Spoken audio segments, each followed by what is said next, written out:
रूस में पढ़ाई का सपना लेकर गए दो भारतीय युवकों की जिंदगी युद्ध की भेंट चढ़ गई। स्टडी वीजा पर रूस पहुंचे राकेश और अजय को जबरन सेना में भर्ती कर लिया गया और फिर यूक्रेन युद्ध में उनकी मौत हो गई।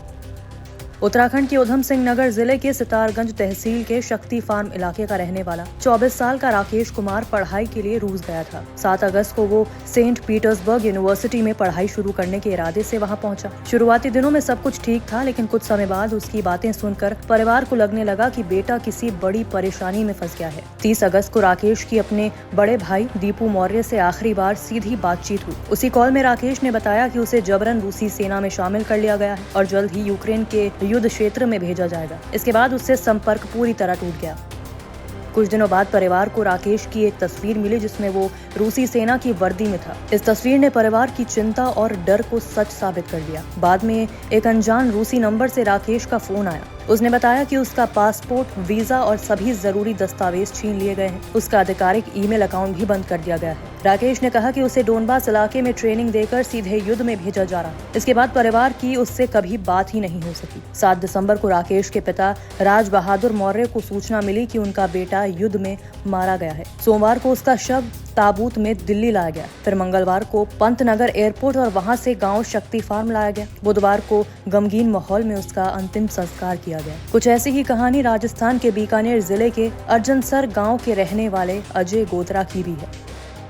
अजय नवंबर 2024 में मॉस्को भाषा की पढ़ाई करने के लिए गया था। 22 सितंबर को अजय की परिवार से आखिरी बातचीत हुई। उस दौरान उसने कहा कि उसे जबरन युद्ध के मैदान में भेजा जा रहा है। इसके बाद उसने परिवार को 2 वीडियो भेजे जिनमें वो सेना की वर्दी में दिखाई दे रहा था। वीडियो में अजय ने कहा था कि मुझे युद्ध में उतारा जा रहा है, अगर इसके बाद मेरा फोन न आए तो समझ लेना मैं नहीं रहा। उसने बताया था कि उसे और उसके कुछ दोस्तों को ट्रेनिंग के नाम पर भेजा गया, लेकिन ट्रेनिंग के बाद सीधे युद्ध में झोंक दिया गया। अजय ने वीडियो में ये भी कहा कि जब उन्होंने ट्रेनिंग लेने से इनकार किया तो रूसी सैनिकों ने साफ कह दिया, तुम यूक्रेन की जमीन पर हो, अब कोई सुनने वाला नहीं है, परिवार से आखिरी बात कर लो। अजय को डर था कि ये उसका आखिरी वीडियो हो सकता है। 10 दिसंबर को परिवार को अजय की मौत की खबर मिली। बुधवार को उसका शव दिल्ली इंटरनेशनल एयरपोर्ट लाया गया और फिर गाँव ले जाकर अंतिम संस्कार किया गया। ये कहानी सिर्फ 2 युवकों की नहीं बल्कि उन सैकड़ों परिवारों की चिंता बन चुकी है जिनके बच्चे बेहतर भविष्य की तलाश में विदेश गए और युद्ध का शिकार हो गए।